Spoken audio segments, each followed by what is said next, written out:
અમદાવાદના લોકો અકળાયા છે। અમદાવાદમાં ગરમીનો પારો 41 ડિગ્રીને પાર પહોંચ્યો છે। ગરમીથી રાહત મેળવવા માટે લોકો ઠંડા પીણા તરફ વળ્યા છે। શેરડીનો રસ પી લોકો ઠંડક મેળવી રહ્યા છે। બીજી તરફ ગરમીમાં ડિહાઇડ્રેશનથી બચવા માટે લોકોનો પ્રયાસ છે।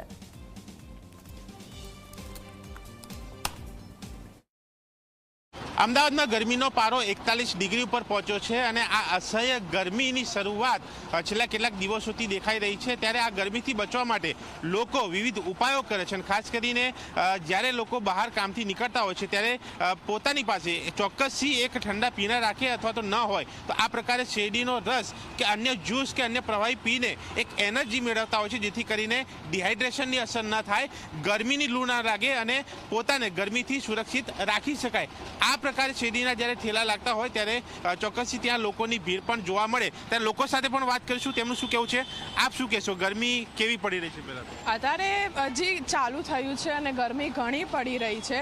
અમે ડેલી કોલેજ જતા હોય છે, ઘરે જવા ટાણે બહુ લૂ લાગતી હોય છે। જેમ કે હું સાણંદ રહું છું તો મને રસ્તા જવા ટાણે બહુ લાગતું હોય છે। મોઢા બાંધવું, હાથમાં ગ્લવ્સ પહેરવું, તો પણ પાણીની બોટલ સાથે રાખવી પડે। પાણીની બોટલ ના હોય તો આવી રીતે શેરડીનો રસ છે યા તો લીંબુ શરબત છે અમે પીતા રહેતા હોય છે, જેનાથી અમારી બોડી હાઇડ્રેટ રહે, ડિહાઇડ્રેશન ના થાય। બિકોઝ સ્ટુડન્ટ્સ માટે કોલેજ આવું જવું હોય તો એની કારણે ડિહાઇડ્રેશન કારણે ઘણા લોકોને ચક્કર પણ આવતા હોય, તો એટલે અત્યારે તડકો બહુ હતો એટલે હું અને મારી ફ્રેન્ડ્સ એટલે અમે શેરડીનો રસ માટે આવ્યા। તમે શું કહેશો? લેડીઝ હોય એટલે ક્યાંક સ્કિનની પ્રોબ્લેમ બહાર નીકળો એટલે થોડીક ડલ પડી જાય, હેર બગડી જાય, તો શું પ્રિકોશન શું રાખે? તો દુપટ્ટો બાંધવો જોઈએ। તડકામાં બહુ નીકળીએ ત્યારે સ્કિન પર બી, મોઢા પર બી દુપટ્ટો બાંધવો જોઈએ। સ્કિન બહુ ખરાબ થઈ જતી હોય છે તડકાના કારણે, અને એ બધું ધ્યાન રાખવું જોઈએ। પાણી વધારે પીવું જોઈએ અત્યારે, સનસ્ક્રીન લગાવી શકાય એવું બધું। હજુ તો 41 ડિગ્રી પહોંચ્યું છે, હજુ તો 3 મહિના 2 મહિના આખા બધું બાકી છે।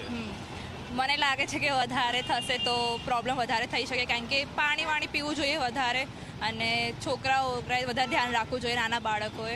બાકી તો ચાલે। અચ્છા, બીજા યુવા સાથે પણ વાત કરીશું। શું કહીશ, ગરમી કેવી લાગે છે? ગરમી તો બહુ છે અત્યારે અમદાવાદમાં।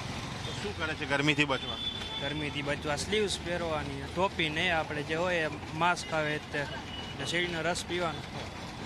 એટલે માસ્ક અથવા તો કેપ, મોઢું ઢંકાય એ રીતે પોતાનો બચાવ કરો તડકાથી, અને આ રીતે ઠંડા પીણા પીને લોકો આ ગરમીની લૂમાંથી બચવાનો પ્રયાસ કરતા જોવા મળ્યા છે। માત્ર શેરડીનો રસ નહીં, પરંતુ આઈસ્ક્રીમ હોય કે પછી અન્ય પ્રવાહી હોય કે પછી અન્ય જ્યુસ હોય, અન્ય ઠંડા પીણા હોય, તે પીને લોકો રાહત મેળવી રહ્યા છે। કારણ કે ગરમી એટલી પડી રહી છે। 41 ડિગ્રી જ્યારે અમદાવાદમાં પારો હોય અને મોટાભાગના જિલ્લાઓમાં 40 ડિગ્રી પાર હોય ત્યારે સ્વાભાવિક છે કે તેની અસર દેખાય। ત્યારે લોકો પણ એક સૂચન કરી રહ્યા છે, કામ વગર બહાર ન નીકળે, અને નીકળે તો જરૂરી પ્રવાહી, જરૂરી વ્યવસ્થા પણ કરતા જાય, જેથી કરીને ગરમીથી બચી શકાય।